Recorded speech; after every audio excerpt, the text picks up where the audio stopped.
Sénateur et député yo, gen rendez-vous Kwendou jodia, puis au décidé sous ça, président provisoire lan Jocelyn Briver, qui a mandat le bout depuis hier au soir minuit ben. C'est président de l'Assemblée nationale lan, député Charles Chancy, qui fait annonce ça dans occasion discours prononcé dans séance en Assemblée nationale de l'ouvrir deuxième session ordinaire, 50e législature hier soir. Dans discours ça, président chambre député qui invite les sénateurs et députés pour prendre responsabilité les quoi solutions capable pour prendre ou privilégier la paix et la tranquillité sous pays. Date 14 juin doit passer dans la paix d'après Charles Chancy qui critiquait président provisoire Jocelyn Briver qui contrairement à la déclaration qu'il fait dans le moment où il a prêté serment 14 février arrivé mettre en cause légitimité parlement haïtien incroyable. Président de l'Assemblée nationale Charles Chancy à porter précision, semblait au moment Paris pour Tizane. Tizane même Paris pour gros moment. Quel tac au tac? Charles Chancy. Nous vivons une conjoncture particulièrement troublée, une des plus terribles de notre histoire nationale récente. Les garde-fous protecteurs des institutions démocratiques, patiemment mis en place depuis 3 décennies, sont en train de sauter les uns après les autres, menaçant d'entamer la crédibilité de ces institutions et même de les faire disparaître. Le chômage, la famine, l'insécurité, pour ne citer que cela, qui frappent le peuple haïtien, sont les résultats de l'instabilité politique, du non-respect des échéances électorales, des divisions politiques qui frisent l'affrontement, de l'irresponsabilité de nos élites et de nos décideurs politiques. Dois-je insister, honorables membres de l'Assemblée nationale, sur le fait que la situation actuelle est préoccupante, tandis que les attaques armées se multiplient et tentent à semer panique et deuil au sein de la population. Je vous demande de faire face urgemment à vos responsabilités. Au moment où je suis en train de vous parler, les espaces publics sont en train d'être pris pour cible, nécessitant ainsi une intervention ponctuelle des autorités. La semaine écoulée, des stations d'essence, certains médias ont été immobilisés dans le viseur d'individus armés. Même les locaux du ministère des Affaires étrangères ont été aussi l'objet d'attaques armées. Ces actes hautement répréhensibles sont de nature à affaiblir l'autorité de l'État à travers ces institutions. Voilà pourquoi, par mon entremise, l'Assemblée nationale invite l'institution policière à redoubler de vigilance en vue de restaurer et garantir immédiatement des conditions sécuritaires propices dans un climat calme à l'intérieur duquel les activités publiques, privées puissent s'épanouir sereinement. Collègues parlementaires, prenons garde de laisser le pays s'enliser davantage. Évitons que des solutions envisagées dans la perspective de résoudre des problèmes ne dégénèrent et produisent des résultats contraires à ceux préalablement envisagés. Parlementaires, nous ne pouvons pas ignorer les faits qui se sont produits récemment dans notre société et qui devraient normalement réclamer notre attention au plus haut point. Une commission présidentielle indépendante d'évaluation et de vérification des élections de 2015 a été créée. Ne perdons pas de vue que la Constitution haïtienne garantit l'indépendance des pouvoirs dans leurs actions et décisions. C'est pourquoi je réaffirme une position déjà exprimée, à savoir que les recommandations de cette commission ne sont en aucune façon imposables au Parlement. En d'autres termes, nous ne sommes pas liés à ces recommandations. Cependant, bien qu'il ne soit pas lié par ce rapport, étant souverain dans ses actes et positions, en étant quantité responsable, le Parlement se faisait le devoir de rencontrer d'imminents juristes et d'autres experts dans le cadre des consultations autour de cette épineuse question relative à la contestation des élus parlementaires. Tous, de façon unanime, ont conclu qu'en matière électorale, les décisions rendues par le BCEN ne sont susceptibles d'aucun recours. Pour l'histoire, permettez-moi, chers collègues, que je rappelle à la nation la déclaration le 13 février 2016 par devant l'Assemblée nationale du sénateur Jocelyn Briver lui-même, actuel président provisoire de la République, élu au second degré par le Parlement. Aucune déclaration, aucune déclamation, aucune décision, aucun acte, ni aucun communiqué, d'où qu'il vienne, ne peut enlever une couronne tissée sur la navette de la souveraineté populaire. Une telle déclaration, faite avant son accession à la magistrature suprême, ne pouvait nullement nous laisser imaginer que l'actuel président provisoire mettrait aujourd'hui en cause la légitimité des parlementaires. Parallèlement, nous avons pris acte de la décision du Conseil électoral provisoire de publier un calendrier électoral. Cependant, j'estime que le CEP pourrait produire un calendrier dans un délai beaucoup plus court, Vous imaginez un processus électoral qui a débuté en avril 2015 pour aboutir en février 2017.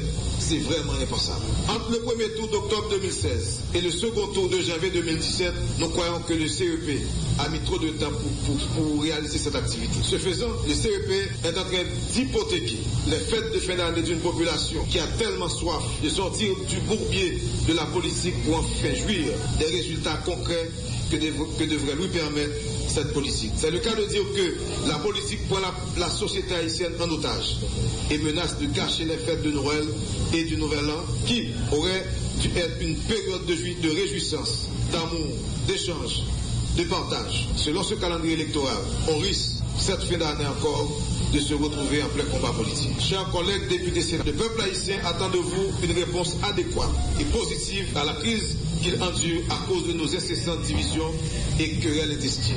Votre présence témoigne de ce même état d'esprit qui nous a animés lors de l'accord du 5 février et les séances des 7 et 13 février dernier en Assemblée nationale. Ces trois moments importants où vous vous êtes érigés en avant-garde de la stabilité sociale, épargnant au pays des affres de lendemain incertains et des affrontements aux conséquences incalculables. Mes chers collègues, tout en vous exhortant à continuer sur cette même lancée qui a valu au pays les dernières décisions heureuses à bien des égards que vous avez prises, comme l'accord du 5 février, je vous invite à la sérénité, car il vous en faut dans cette atmosphère troublée pour puiser la sagesse nécessaire à la solution de cette crise sociétale qui mine toutes nos institutions. Je vous invite, honorables parlementaires, à vous élever au-dessus de la mêlée pour passer en douceur cette tranche d'histoire. Cette date qui s'annonce apocalyptique pour plus d'un doit se passer dans la paix, le calme, ainsi qu'il a été pour plusieurs dates par le passé. Pour qu'à la fin, les institutions en sortent plus renforcées que jamais. C'est fort de cette situation délicate, potentiellement explosive, que je me fais l'avocat d'une solution qui privilégie la paix, le calme, la transition harmonieuse. Une solution qui met les intérêts du pays au-dessus des intérêts partisans. Notre devoir est de travailler à projeter une autre image du pays. Nous, citoyens, nous nous engageons dans la politique, c'est pour résoudre des problèmes et non pour en apporter de nouveaux. La politique doit proposer des solutions aux problèmes du pays. Enfin, et selon le vœu de l'accord du 5 février, le mandat du président provisoire Jocelyn Briver touche à sa fin dès demain. Et comme il l'avait souvent répété, son sort dépend de l'Assemblée nationale après le 14 juin. C'est pour cette raison que vous êtes à nouveau convoqués le mardi 14 juin 2016 pour prendre les dispositions qui s'imposent. Je vous en remercie. Que Dieu vous bénisse. Voilà, discours président Assemblée nationale, président Chambre député en charge Chancy, qui est convoqué député et sénateur aujourd'hui pour décider sous son président provisoire, Jocelyn Briver.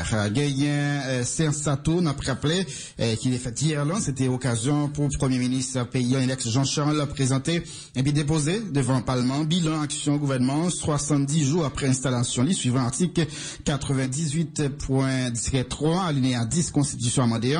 Chef gouvernement mettait accent sur diverses mesures qu'il prend pour stabiliser Goudlan par rapport à dollar, avec mesures pour contrecarrer Zach Bandio. Et Jean-Charles dit gouvernement pareil pour mettre l'argent avec matériel à disposition KIPR pour finaliser le processus électoral. Chef gouvernement Jean-Charles, la micro Winchell Adrien. Le gouvernement met tout en œuvre afin que le CEP puisse disposer de ressources financières, matérielles et humaines nécessaires à la tenue des élections pour permettre à notre pays de disposer de l'ensemble des institutions démocratiques et représentatives devant l'aider à faire face aux nombreux défis auxquels il est confronté, particulièrement l'insécurité qui ravage les familles, l'accélération de la dépréciation de la gourde et les urgences sociales.